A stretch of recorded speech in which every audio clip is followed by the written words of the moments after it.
Existe uma norma que é a Bíblia para você que quer fazer um projeto elétrico hospitalar. Se você quer saber mais sobre essa norma e sobre o que você deve fazer para um projeto elétrico em um hospital ou em uma clínica, fique comigo durante essa série de vídeos que eu vou falar sobre a NBR 13534. Olá a todos e bem-vindos ao canal IVM Engenharia Elétrica. Eu sou Isaías Ondosco, sou engenheiro eletricista, trabalho há mais de 14 anos com projetos e obras elétricas. Eu já fiz alguns hospitais, já fiz hemodinâmica, tomografia, ressonância, hospitais completos, hospitais de câncer, e eu estou aqui para falar um pouco com vocês sobre essa norma que rege as instalações elétricas hospitalares. Ela é um complemento da NBR 5410. Então, você precisa saber sobre as normas de instalações elétricas normais, mas essa aqui vai ser a norma que separa quem faz um projeto comum com quem faz um projeto hospitalar. Eu espero que vocês fiquem comigo até o final, porque vão ter dicas valiosas que você não verá em outro lugar a não ser aqui na IVM Engenharia Elétrica. E também, se você quiser uma parceria com projetos, precisar de obras, consultoria na área de projetos hospitalares, entre em contato comigo no isaias@ivm.eng.br, que eu atendo todo mundo, faço projetos para o Brasil inteiro. Então vamos ao que interessa, ao que vocês vieram aqui para assistir. Antes, deixa eu tomar um golinho de café, porque já está noite aqui.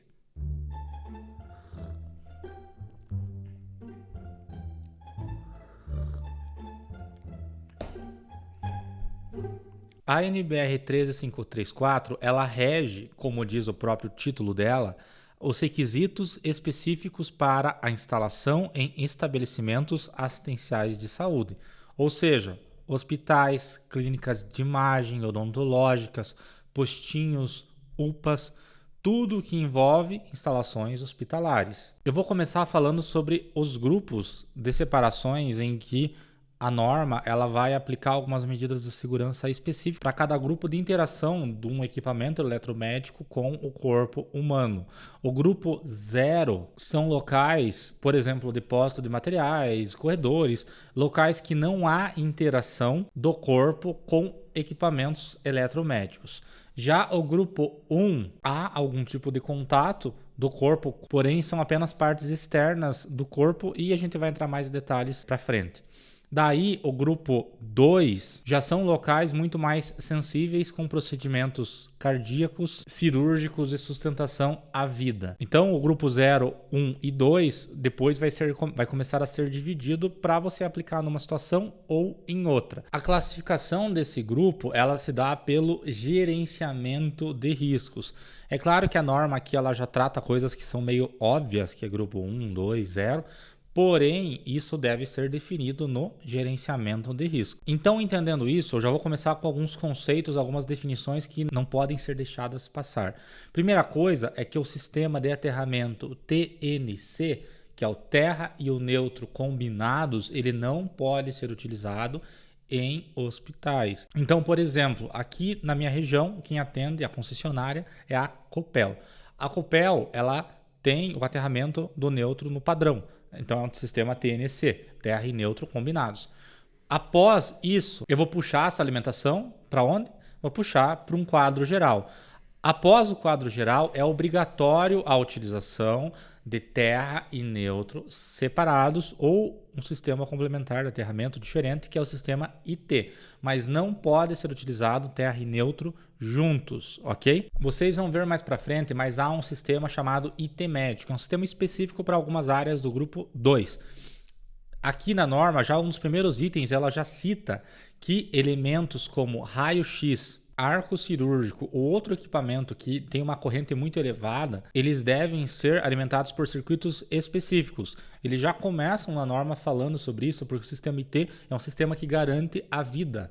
Então, não pode ser utilizado. Como exemplo, quando eu tenho a sala, por exemplo, de UTI, eu tenho uma tomada dedicada ao raio-x. Essa tomada ela vai estar escrito, inclusive, raio-x, para evitar a ligação dele numa tomada que não seja a dele. A equipe que vai manusear o raio-x ou outro equipamento deve ser treinada e informada sobre esse caso, mas você, como projetista, deve fazer no teu projeto uma instalação que garanta ou que reduza a chance da pessoa conectar esse equipamento no sistema IT. E eles, como eu disse, já começam falando sobre isso muito no começo da norma. E daí, depois dessas considerações gerais que estão no começo da norma, nós vamos começar com os itens mais específicos.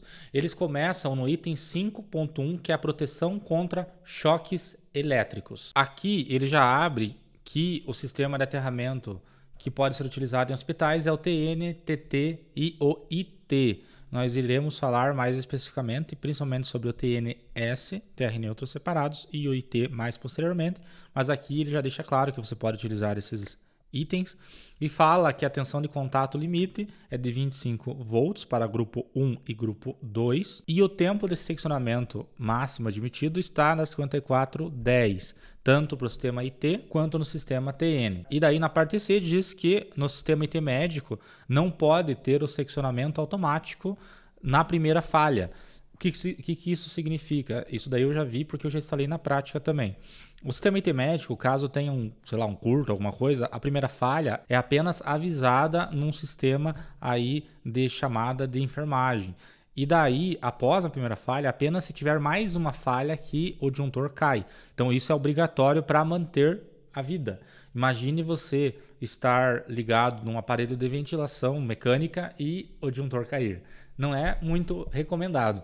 Então, por esse motivo é que, no caso do sistema IT, de alguma forma, ele precisa se manter ativado, avisar as pessoas que está com algum problema e só numa segunda falha que ele caia, porque uma pessoa pode morrer caso ele desarme. Então, é importante, já está escrito isso aqui no item C da norma. Daí nós entramos no sistema TN e daí eles comentam aqui que você precisa utilizar DR, isso é meio que o básico de qualquer instalação elétrica, qualquer tomada, basicamente hoje a gente já está colocando os DRs. E daí ele comenta aqui que no grupo 2, ou seja, uma sala cirúrgica, por exemplo, o DR ele pode ser sim utilizado, porém não em toda a sala.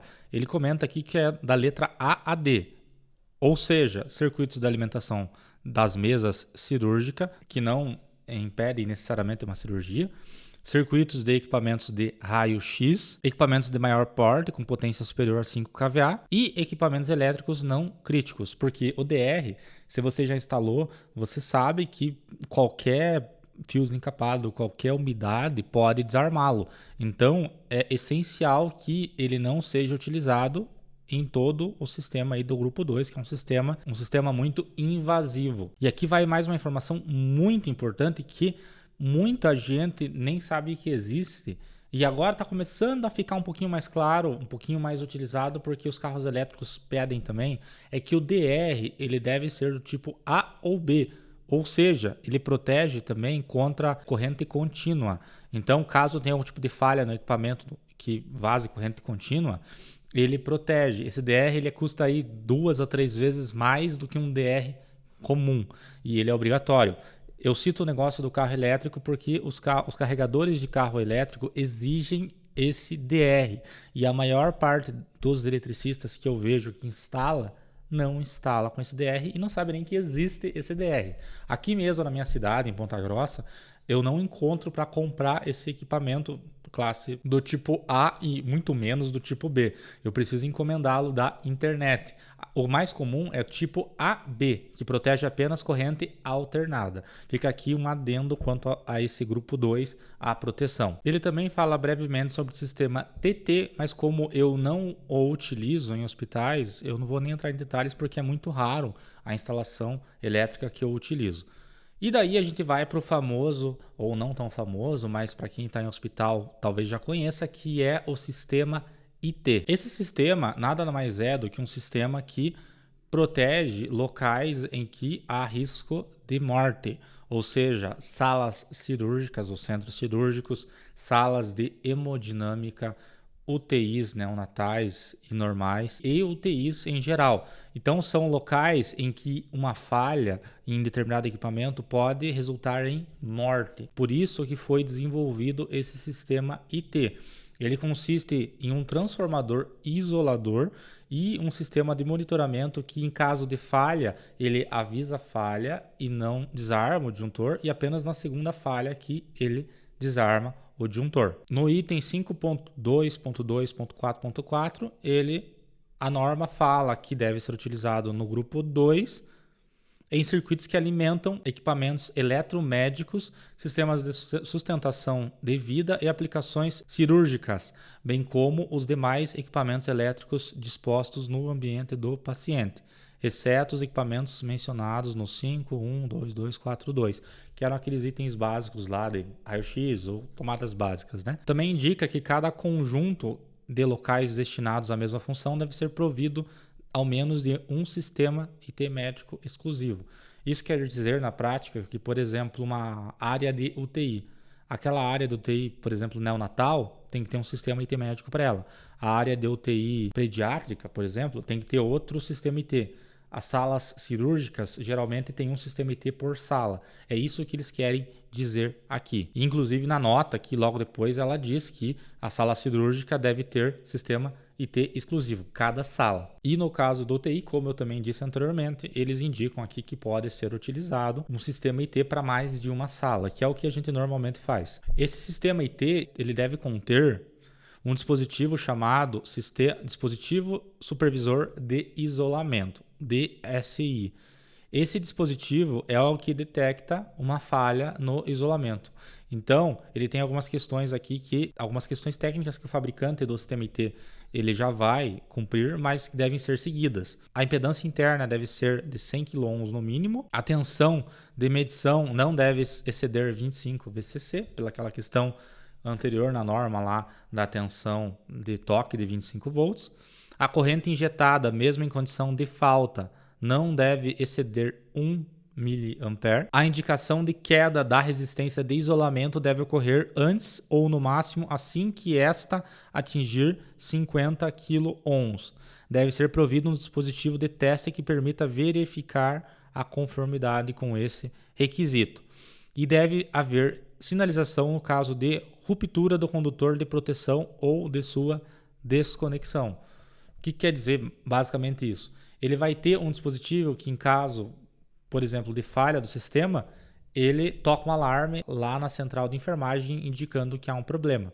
Caso o condutor de proteção ele venha também a ser rompido por algum motivo, também vai tocar um alarme lá na central de enfermagem. Esse dispositivo ele tem uma indicação verde para operação normal, amarela quando a resistência de isolamento atingir o valor mínimo ajustado, ou seja, tiver uma falha, e não deve, claro, poder silenciar essa notificação, e ter um alarme audível que dispare indicando esse problema. Ficar só uma luz piscando ali, ninguém vai lembrar depois que aquela luz significa um problema grave. E caso esse transformador para o sistema isolador alimentar apenas um único equipamento, não precisa ter essa indicação de falha, mas eu nunca vi essa aplicação. É sempre o transformador alimenta vários circuitos. Então por hoje é isso. Eu espero que vocês tenham gostado. Eu vou continuar a partir do item 5.1.2.5 na próxima aula. Se você tem uma dúvida até do que eu falei aqui, deixa aqui nos comentários que eu vou tentar responder todos vocês. Muito obrigado por assistir até aqui e até a próxima.